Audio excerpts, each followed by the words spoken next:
Vasishta continued. Day by day, the queen grew more and more introverted, rejoicing more and more in the bliss of the self. She was utterly free from craving and from attachment.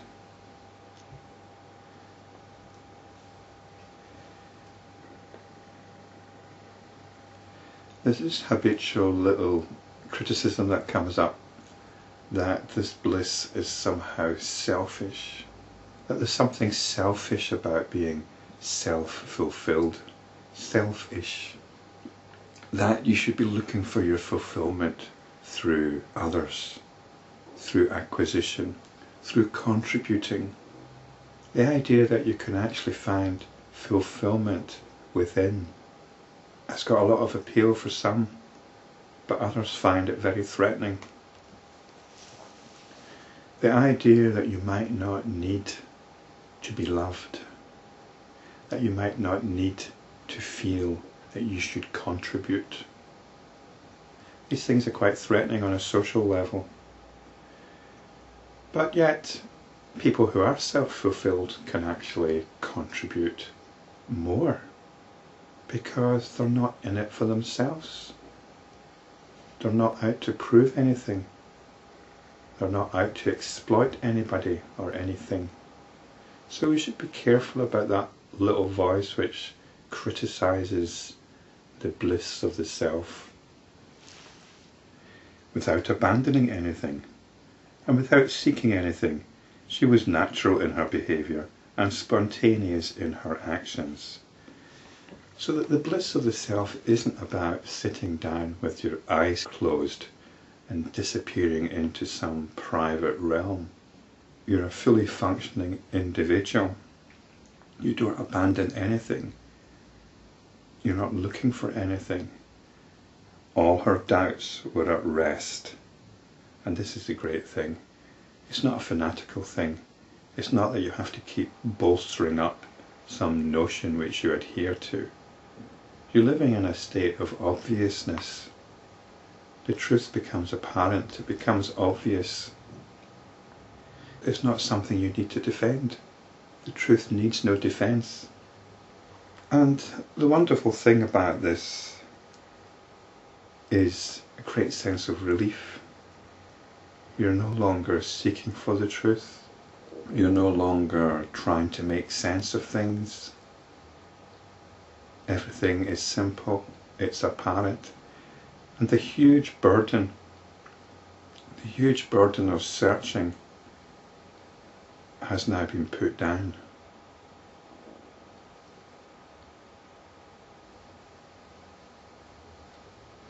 And I often think that the descriptions of bliss are actually the descriptions of relief and gratitude. She had crossed the ocean of becoming. She's no longer concocting new notions, no longer seeking for notions to identify with, no longer feeling that she has to hang on to certain notions. This is what becoming is. It's the coming into being of notions, of taking them as reality, of reinforcing them and not wanting to let go of them. That's becoming. Letting go of all that, that's the ocean of becoming. She's reached the other side. She rested in an incomparable state of peace. Thus, within a very short time, she had reached the realization that this world appearance will also disappear in the same way in which it came into being. She shone radiant in the light of self-knowledge. So what realization is this? Is it the realization of death? Wouldn't it be wonderful to feel that this enhances the radiance of self-knowledge, that the realization of death actually enhances the radiance of self-knowledge? And this isn't in a depressive way, it's not in an anti-life way, it's in an all-embracing way. How else should we relate to death? Should we cower from it? Should we brush it under the carpet, try to ignore it? should we try to hold it off as long as possible?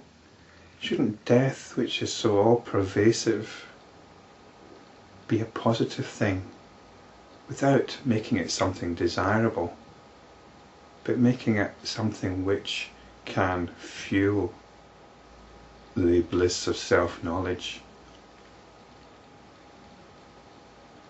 What could be a more wonderful consequence of self-inquiry than to have this total removal of fear and anxiety about death?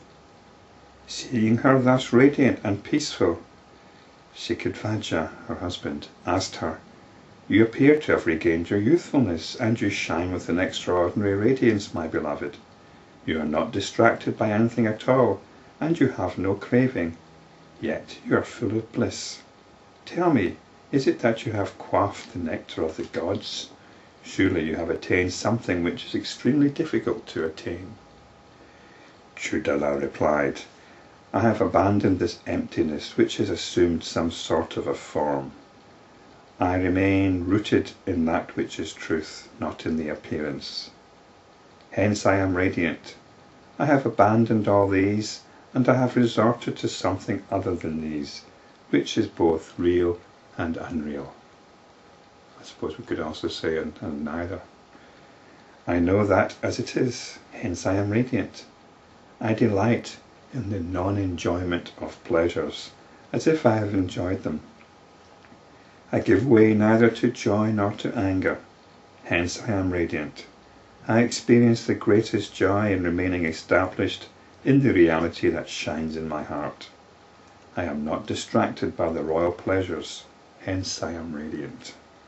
Even when I am in the pleasure gardens, I remain firmly established in the self, neither in the enjoyment of pleasure nor in shyness, etc. Hence I am radiant. I am the ruler of the universe. I am not the finite being. I've mentioned this thing before about feeling like an emperor, but I won't spoil Chudala's song of radiance here. I am not the finite being, I delight in the self, hence I am radiant. This I am not. In truth I am, nor am I. I am the all, I am not. Hence I am radiant. I am happy with whatever is obtained without effort, hence I am radiant. I sport with attenuated states of attraction and repulsion, with the insights gained through the scriptures, hence I am radiant. Whatever I see with these eyes and experience with these senses, whatever I behold through my mind, I see nothing but the one truth which is seen clearly by me within myself.